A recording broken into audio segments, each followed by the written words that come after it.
বিসমিল্লাহির রহমানির রহিম।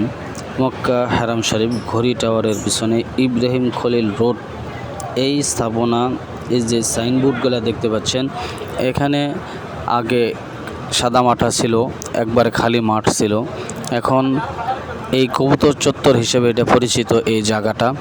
এই ঘড়ি টাওয়ারের পিছনে এই ধরনের নতুন প্রকল্প শুরু হচ্ছে। হাজিদের থাকার জন্য, বাসস্থানের ব্যবস্থার জন্য নতুনভাবে কাজ শুরু হয়ে গেছে।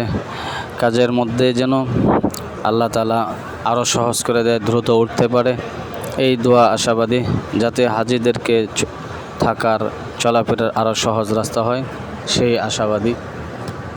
এখন বর্তমান কাজ শুরু হয়ে গেছে ঘড়ি টাওয়ারের ঠিক পিছন সাইডে। এখানে দেখতে পাচ্ছেন আপনারা, ডেকো দিয়ে কাজ শুরু করেছে। আরও এরকম বিভিন্ন রকমের যন্ত্রপাতি তো আসবেই পরে কাজের জন্য, যেন কাজ